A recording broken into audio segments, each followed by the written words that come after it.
believed God.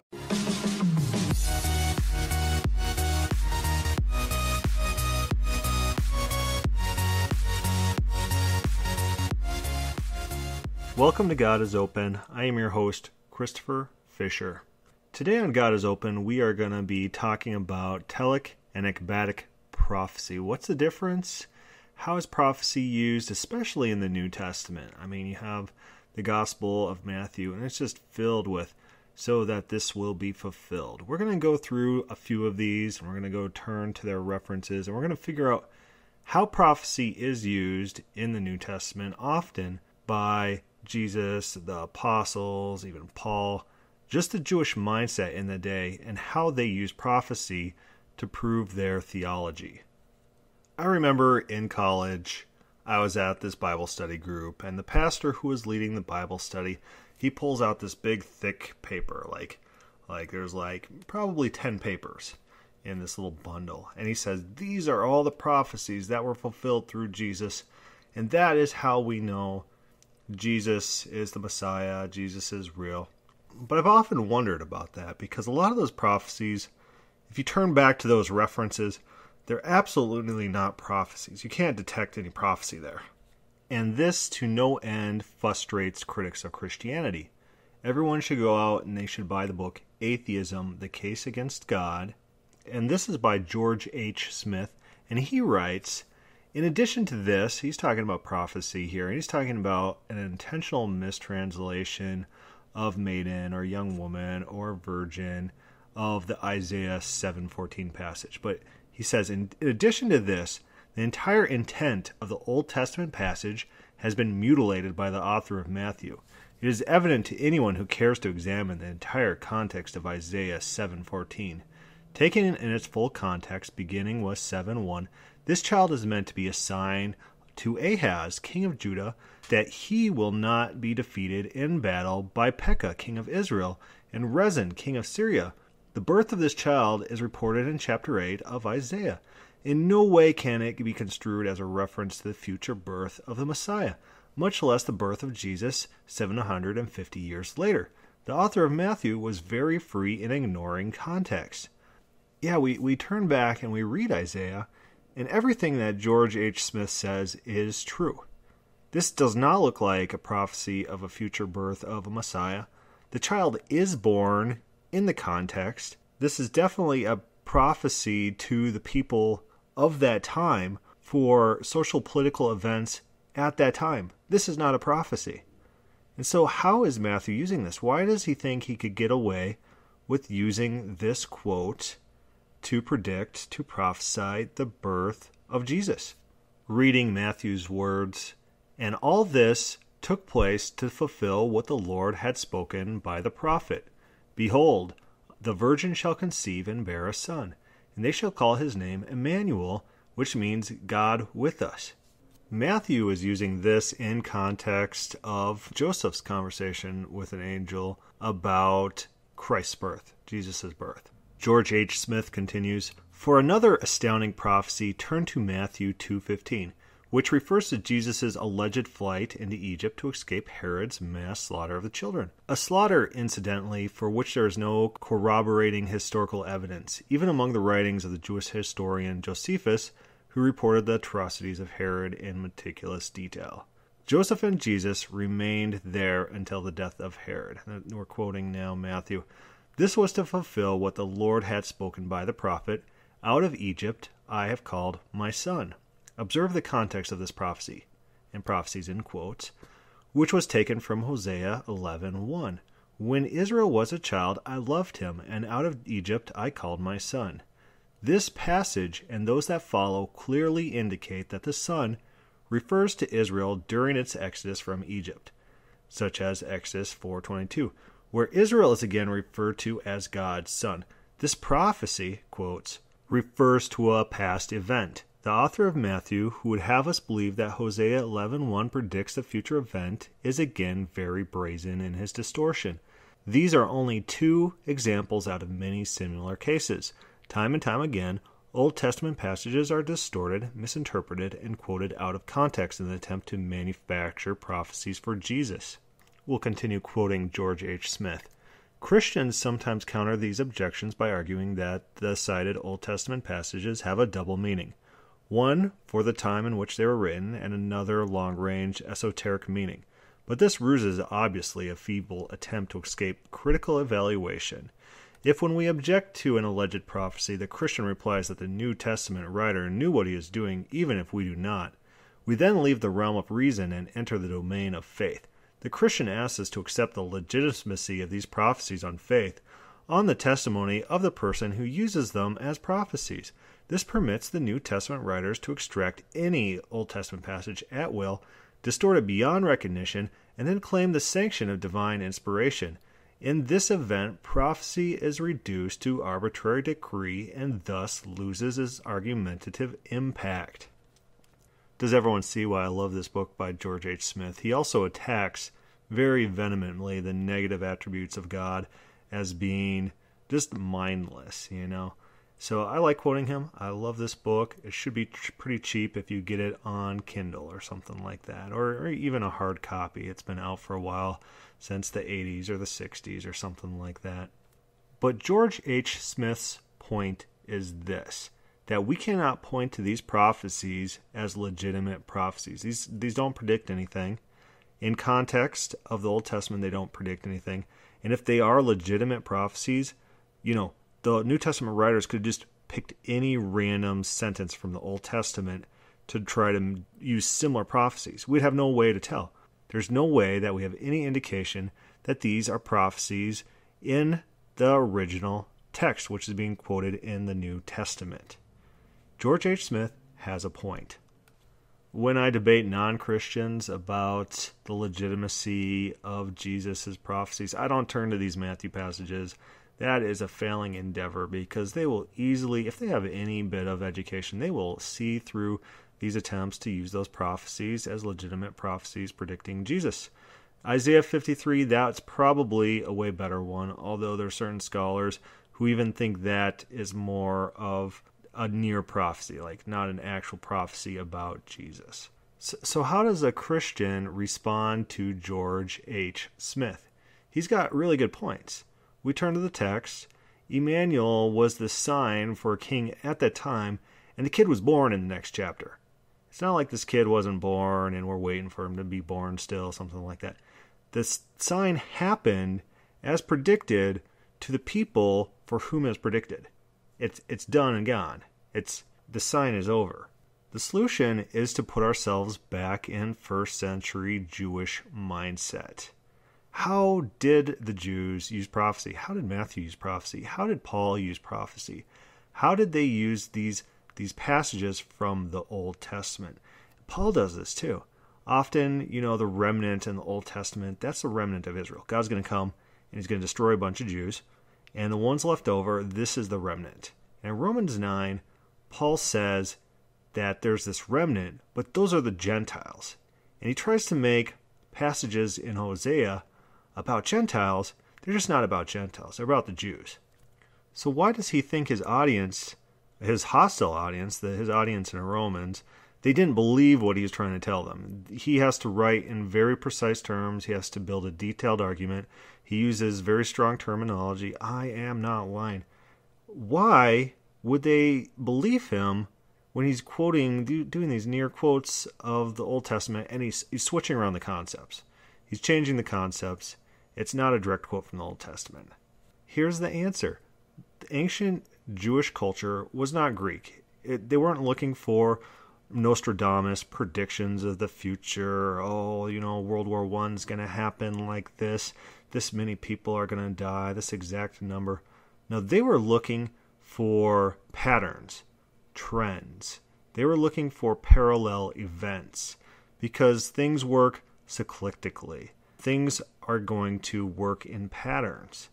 And so what the ancient Jews did, how they thought, was they looked at the Old Testament and they looked at modern events and they drew parallels. They said, well, this happened back then, this is happening now, and they're kind of parallel, they kind of fit together, and this is a sign that things are happening. This is the sign of, redemption maybe, or in Paul's case, this is a sign that God is turning to this new remnant. It's not quite the same remnant that he's talking about in the Old Testament, but it's a similar concept. And this is how God is doing that now. And what this is understood as is Ecbatic prophecy. Jesse Morrell has a pretty good article, and it is titled, "Does God Blind the Eyes and Harden the Hearts of the Unbelievers? Is This Predestination?" Jesse Morrell writes, "First of all, it needs to be understood that there's a difference between Telic and Ecbatic when it comes to scriptures being fulfilled. When it says that it might be fulfilled, that does not mean that this specific event was prophesied by Isaiah, but only that such scripture is fulfilled by this specific event through applicability or similarity. When a scripture is in the Telic sense, it refers to a specific prophecy, but when it is used in the Ecbatic sense, it refers to events that fulfill passages through parallelism. Albert Barnes," this is Jesse Morrell again, "Albert Barnes said, might be fulfilled." And this is talking about John 12:37 through 40. Albert Barnes says, might be fulfilled, that the same effect should occur which occurred in the time of Isaiah. This does not mean that the Pharisees rejected Christ in order that the prophecy of Isaiah should be fulfilled, but that by their rejection of him, the same thing had occurred which took place in the time of Isaiah. These are parallel concepts. People are using ancient terminology, ancient phrases, ancient events to describe modern events. It's not like I'm just making this stuff up. I was accused of that by a Calvinist. You're just making these things up. Okay, well, first of all, you could yourself just turn to the passages and read them. You could see what I am saying is true. You could literally see it. Your conclusions that you're placing on the text are just totally unsupported by what you're reading. Yeah, it's just reading comprehension. Seriously. But let's turn to Dr. Michael Heiser. And he has an interesting article called My Take on Matthew's Use of Hosea 11:1. And I'm going to read just a paragraph from that. Matthew's gospel was written decades after Jesus' death and resurrection. Why is this important? For some simple reasons. Matthew, along with other disciples, had heard the story of Jesus' birth many times as they had spent their time with Jesus' mother before and after the resurrection. They were a group. They transmitted all these stories orally as they preached. When Matthew heard Mary, who stored the events of the birth of Jesus in her heart, tell the disciples about the miraculous circumstances of the birth of Jesus, including the trip to and back from Egypt, it clicked in his head. Wow, the birth was a sign and a literal salvation all in one. He was instantly reminded of verses like Hosea 11:1. Remember, Hosea 11:1 was quoted by George H. Smith. So this is Michael Heiser. He's basically responding to the George H. Smiths of the world. And the way that the Messiah and the nation were identified with each other in his Bible elsewhere, the Old Testament. Seeing the points of analogy was led by the Spirit to note the connection in his gospel. There is no need to view Hosea 11:1 as a prophecy that pointed to Jesus. Rather, a gospel writer saw an analogy and interpreted that analogy as something God intended to be made clear once Messiah had come. We could consider it a typology or simple analogy. Either way, it made sense to Matthew, and I think it's hard for us now to see the sense of it. It's not magic, it's applying the very human circumstances of Matthew's life to the issue and imagining that it would have taken very little, the birth story, for him to see an analogous relationship. So that's Michael Heiser, and he's saying, yeah, this is not being used as a prophecy. The author originally in Isaiah, he didn't mean it as prophecy, but what the authors of the New Testament did is they took Old Testament passages and they just kind of applied themselves to events nowadays. So it's not like those Christians who George H. Smith encountered that said, there's a double meaning in the text. Oh, the original writer, he had this face value meaning and then this super secret meaning. And that was a super secret prophecy of the future. And only the New Testament writers, they saw these super secret prophecies and they wrote about these super secret prophecies and we endorse their super secret prophecies. George H. Smith says, what are you talking about? That's crazy talk. And the more rational approach is that these are just parallels, and the authors of the New Testament, they know that this is not like a super secret prophecy. They can read. They could go back to these Old Testament texts. They know what's happening in these Old Testament texts. They're not biblically illiterate, but they're using the common thing that the Jews do, how they thought. They were applying Old Testament concepts to events in the modern days. That's what they did. So now what I'm going to do is I'm going to turn to an atheist biblical scholar, Dr. Joel M. Hoffman, and he wrote The Bible Doesn't Say That.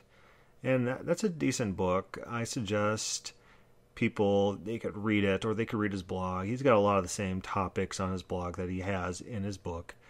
One of our guests, Michael Karzak, he doesn't much care for Joel M. Hoffman, and he has a review of the book. You could try to find that. You're only going to find it through Gated Resources, probably a JSTOR article. But not a big fan, but I think there's a lot of things that's in this book that is useful. Let's turn to what happens to prophecies in the New Testament. Joel Hoffman. Hoffman goes over the Matthew 1:18 through 22, that prophecy. And then he talks about John 19:24. And then he writes this. Both of these seem to be cases of prophecies coming true, but the Greek word in each case is pleiro, and while fulfill is one common translation of that verb, I don't think it's accurate. We find a particularly helpful example in James 2:23. Thus the scripture was fulfilled, pleiro.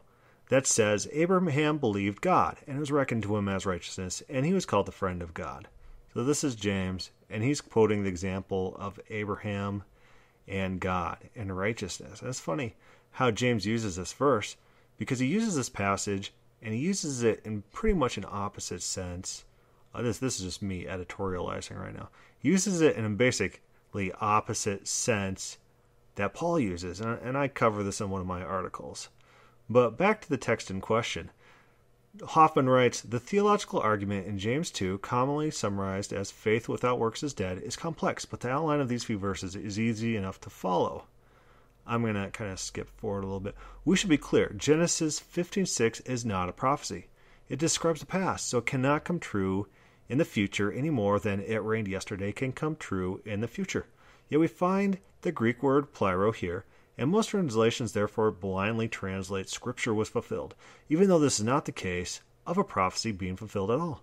Rather, this is the case of using the Old Testament more generally to demonstrate a point, as if to say our current point matches the text in the Old Testament. We have to remember here, this is not a Christian talking. This is a Joel Hoffman, not a Christian, and he's explaining to Christians how to salvage these texts. He's explaining to them the ancient Jewish mentality and how these texts were used in context. I mean, is he biased to try to salvage the Bible? Is he biased against the arguments of George H. Smith? I don't think so. Joel Hoffman goes on to say, using a text in this way is so common that it now has a technical name, proof text. A proof text is a text that's used to demonstrate a point. This isn't a proof in the modern scientific sense, though. The proof text doesn't have to prove anything, and the proof text doesn't even have to mean the same thing as what it's demonstrating. The point of using a proof text, it was considered better to use words of the Scripture than to invent new ones, even if the words of the Scripture were taken out of context. The whole notion of text matching and of a proof text is generally foreign to our modern way of thinking, but it was central to how the texts were understood 2,000 years ago. In James 2, the proof text is Genesis 15:6, but quite clearly, this doesn't mean that Genesis 15:6 predicts James 2, or even that James was meant to indicate that Genesis 15:6 was a prophecy that came true. We know because Genesis 15:6 isn't a prophecy at all. Rather, James is using a passage in the Old Testament to demonstrate a point. He's using a proof text, and this proof text is introduced with the Greek word pleiro. So a better translation might be, this matches Scriptures, or this accords with Scripture, or even this complements Scripture. Hoffman gets it. Hoffman understands that this near quoting, this quasi-quoting, this parallelism, that was like a common Jewish thing that they did all the time. And modern day Calvinists, especially, I debate these Calvinists, and they say, oh, all these things are literal prophecies. And here's what just happened, and it was so funny to me. I'm talking to this guy, and he's talking about how the New Testament uses prophecy, and so I point out this Romans 9 passage where Paul uses the term remnant, and Paul's referring to Gentiles, but his Hosea passage is about Jews. That's the context of Hosea. It's about the Jews returning to God. And I said, what about this text? who is each text referring to? In context. Figure out the context. Do they match?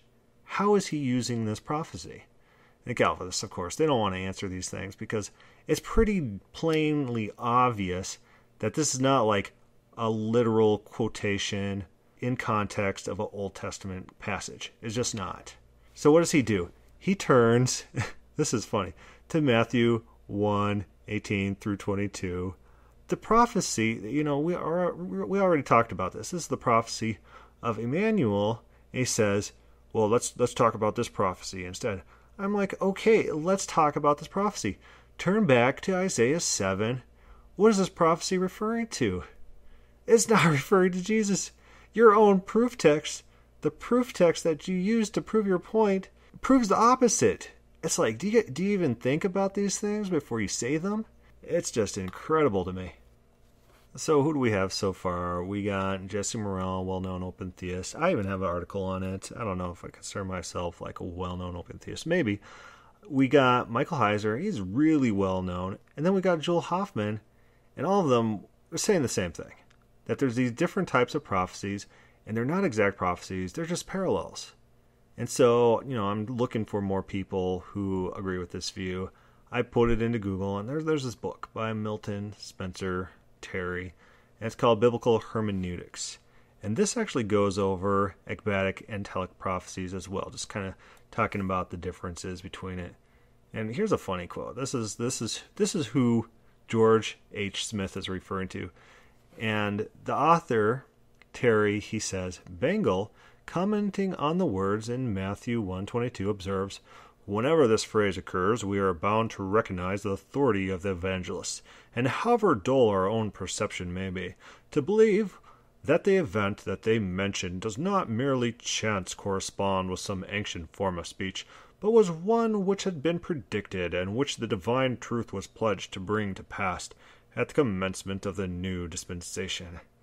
This is the ideas that George H. Smith has encountered. He's encountered Christians who think like this, who think that this is like some spiritual text with some spiritual hidden meaning that only the gospel writer understood. And if we turn back, we're not going to understand it because we don't have this spiritual enlightenment that the gospel writers had. And George H. Smith, he recoils at this idea because it's so arbitrary and it's so just made up. Where is this coming from? Is this biblical scholarship that we're talking about? Is this idea, is that described in the Bible that these are mystical, predictions of future events? That there's just almost infinite leeway that you get if you want to try to use these texts as that mystical prediction of the future. It just doesn't work. It's not a rational position.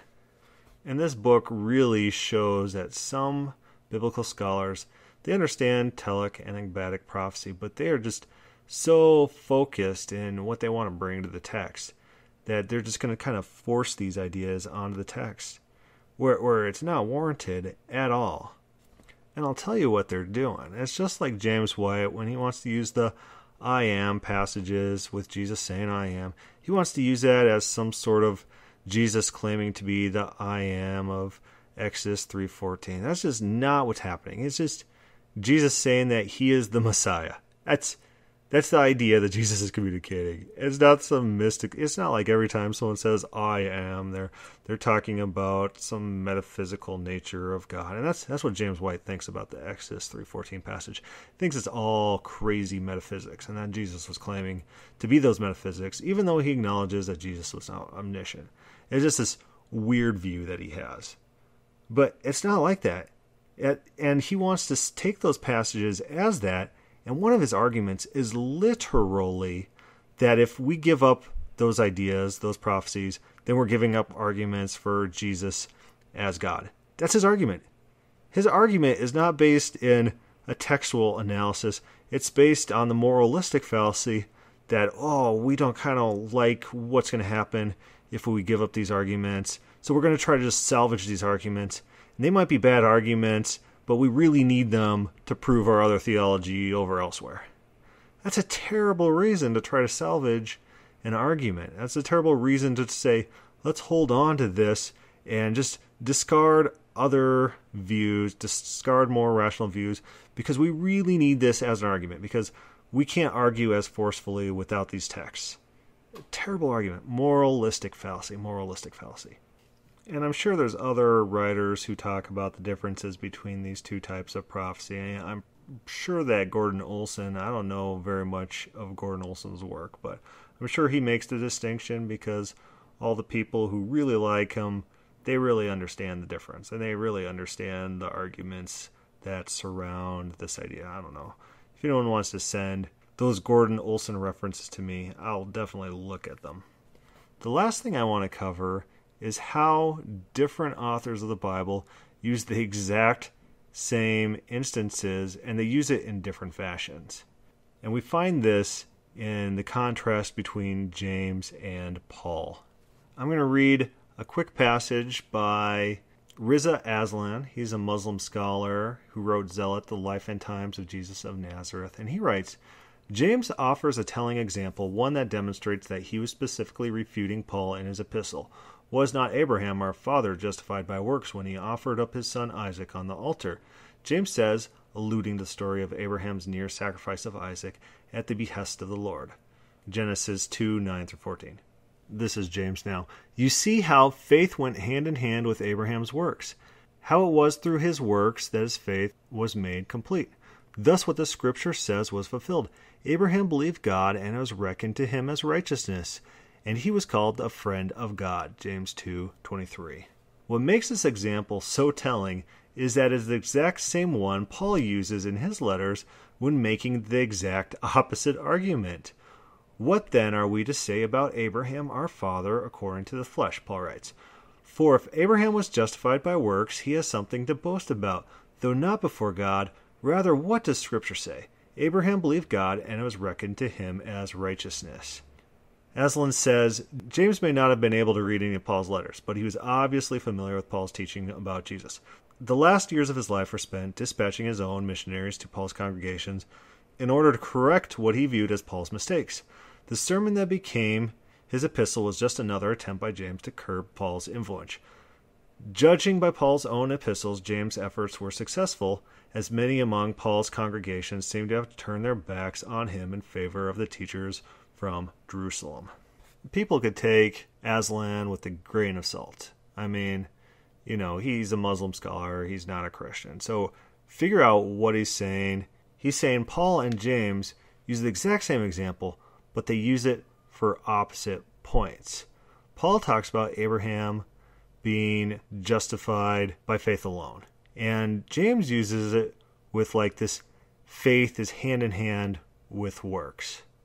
And for this reason, scholars think that James's letter was written after the ministry of Paul started, and that elements of it are a response to Paul's ministry, just because of the divergent use of the same example. But how is it that James and Paul can use the same example for different purposes? It's because this near quoting was common. It's not like one was wrong and the other was right. For people who think that Paul and James were preaching the exact same thing, you're going to have to do some gymnastics to figure out what's going on here.